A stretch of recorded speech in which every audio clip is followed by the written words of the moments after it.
जय श्री राम भक्तजनों, आप सभी का स्वागत है श्री रामचरितमानस कथा के वार्षिक पाठ के 168वें दिन की कथा में। वार्षिक पाठ में हम प्रतिदिन 3 दोहे पढ़ते हैं, जिससे हमारी संपूर्ण रामायण 1 वर्ष में पूर्ण हो जाती है। पाठ आरंभ करने से पूर्व हम शिव शंकर भोलेनाथ पार्वती माता को प्रणाम व आह्वान करते हैं कि वे भी हमारे श्री रामचरितमानस में सम्मिलित हों और हमें अपना आशीर्वाद प्रदान करें। तत्पश्चात सभी गुरुजनों, सभी देव देवताओं को भी प्रणाम व आह्वान करते हैं कि वे भी हमारे श्री रामचरितमानस में सम्मिलित हों और हमें अपना आशीर्वाद प्रदान करें। तो शुरू करते हैं आज की कथा। रामो लखन सीता सहित सोहत परन निकेत, जिमी बास बस अमरपुर सची जयंत समेत। मंगल भवन अमंगल हारी, द्रवौ सुत सरत अजर बिहारी। लक्ष्मण जी और सीता जी सहित श्री रामचंद्र जी पनकुटी में ऐसे सुशोभित हैं जैसे अमरावती में इंद्र अपनी पत्नी सची और पुत्र जयंत सहित बसता है।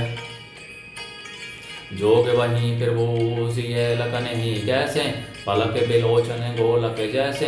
से भी लखनऊ सिय रघुवीर ही, जिमी विवेकी पुरुष शरीर ही।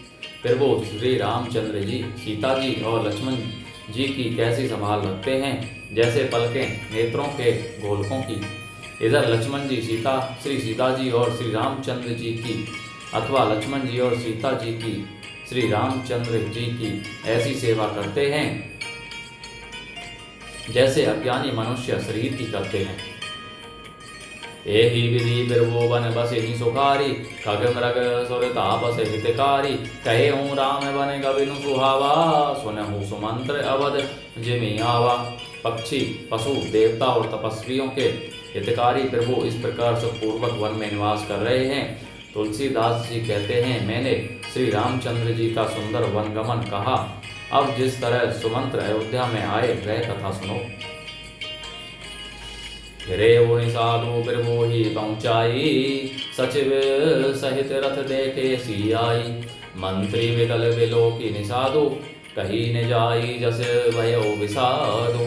प्रभु श्री रामचंद्र जी को पहुँचाकर जब निषाद राज लौटा तब आकर उसने रथ को मंत्री सुमंत्र सहित देखा। मंत्री को व्याकुल देख कर निषाद को जैसा दुख हुआ वह कहा नहीं जाता। राम राम सिय लखन पुकारी, बरे धरनी तल व्याकुल वारी। देखी दखने दिसी है ही नाही, जनु बिनु पंख बेहग अकुलाही। निषाद को अकेले आया देख कर सुमंत्र हा राम हा सीते हा लक्ष्मण पुकारते हुए बहुत व्याकुल होकर धरती पर गिर पड़े। रथ के घोड़े दक्षिण दिशा की ओर जिधर श्री रामचंद्र जी गए थे देख कर हिनहिनाते हैं, मानो बिना पंख के पक्षी व्याकुल हो रहे हों। नहीं तरन चर ही ने पियाई जलो, मोचे ही लोचन बारी। व्याकुल भय निषाद सब रघुवर बाजी निहारी। मंगल भवनी अमंगल हारी, द्रवौ सुदशरथ अजर बिहारी। न तो घास चरते हैं न पानी पीते हैं, केवल आंखों से जल बहा रहे हैं। श्री रामचंद्र जी के घोड़ों को इस दशा में देखकर सब निषाद व्याकुल हो गए। धरी धीर जो तब कहे निषादु, तब सुमंत्र परिहर हो विषादु। तुम्हें पंडित परमारथ ज्ञाता, धरे हो धीर लखी विमुख विधाता। तब धीरज धरकर निषाद राज कहने लगे, हे सुमंत्र जी, अब विषाद को छोड़िए। आप पंडित और परमार्थ के जानने वाले हैं, विधाता को प्रतिकूल जानकर धैर्य धारण कीजिए। विविधि कथा कही मृदु वाणी, रथ बैठा रे ओवर वसयानी। शोक शिथिल रथु थकई नेहा की, रघुवर बिरह पीर और बाकी। कोमल वाणी से भांति भांति की कथाएं कहकर निषाद ने जबरदस्ती लाकर सुमंत्र को रथ पर बिठाया, परंतु शोक के मारे वे इतने शिथिल हो गए कि रथ को हाँक नहीं सकते। उनके हृदय में श्री रामचंद्र जी के विरह की बड़ी तीव्र वेदना है। चर फराही मगे चलही ने गोरे, बन मृग मन हूँ हानि रथ चोरे। अडोकी परही फिरी हेरही पीछे, राम वियोगी विकल दुख पीछे। घोड़े तड़पड़ाते हैं और ठीक रास्ते पर नहीं चलते, मानो जंगली पशु लाकर रथ में जोत दिए गए हों। वे श्री रामचंद्र जी के वियोगी घोड़े कभी ठोकर खाकर पढ़ते हैं, कभी घूमकर पीछे की ओर देखने लगते हैं। वे तीक्ष्ण दुख से व्याकुल हैं। जो कह रामू लखनऊ गए देही, हिंकिरी हिंकिरी हित हेरही तेही, बाजी विरह गति कही गिमी जाती, बिनु मणि फनक बिकल जेही भांति। जो कोई राम लक्ष्मण या जानकी का नाम लेता है, घोड़े हिकर हिकर कर उसकी ओर प्यार से देखने लगते हैं। घोड़ों की वह दशा कैसे कही जा सकती है? वे ऐसे व्याकुल हैं जैसे मणि के बिना सांप व्याकुल होता है। सुमंत्र का अयोध्या को लौटना और सर्वत्र शोक देखना। भयो विषादो विषाद बस देखत सचिव तुरंग, बोली सुसेवक चारी तब दिए सारथी संग, मंगल भवन मंगल हारी द्रवौ सुदशरथ अजर बिहारी। मंत्री और घोड़ों की यह दशा देखकर निषादराज विषाद के वश हो गया। तब उसने अपने 4 उत्तम सेवक बुलाकर सारथी के साथ कर दिए।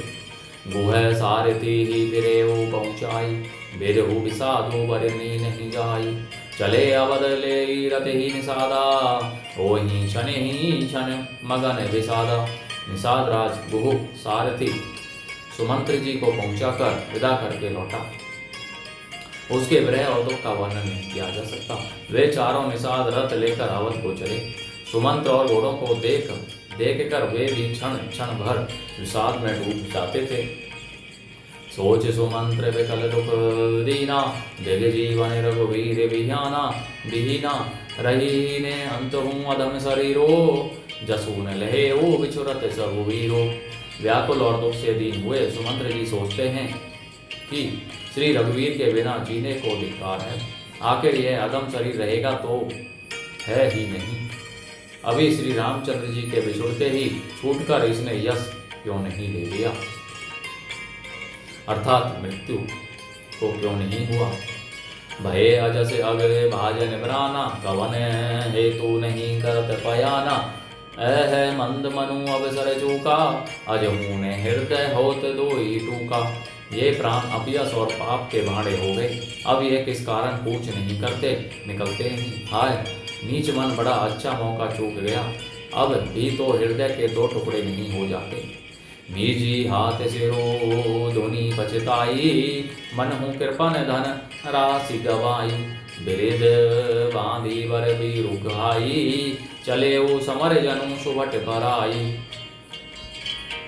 सुमंत्र हाथ मल मल कर और सिर पीट पीट कर पछताते हैं, मानो कोई कंजूस धन का खजाना को बैठा हो। वे इस प्रकार चले मानो कोई बड़ा योद्धा वीर का बाना पहनकर और उत्तम सूरवीर कहलाकर युद्ध से भाग चला हो। विप्र विवेकी भेद विद समंत साधु सुजाति, जिमी धोखे मदपान कर सचिव सोचते ही भांति। मंगल भवन मंगल हारी, द्रवौ सुदशरथ अजर बिहारी। जैसे कोई विवेकशील वेद का ज्ञाता, साधु सम्मत आचरण वाला और उत्तम जाति का कुलीन ब्राह्मण धोखे से मदरा पी ले और पीछे पछतावे, उसी प्रकार मंत्री सुमंत्र सोच रहे हैं अर्थात पछता रहे हैं। बोलो जय श्री रामचंद्र की जय। तो बच्चों, आज की कथा का विराम यहीं पर होता है। बोलो जय श्री रामचंद्र की जय। जय शिव शंकर भोलेनाथ, जय पार्वती माता की जय। सभी गुरुजनों, सभी देव देवताओं की जय।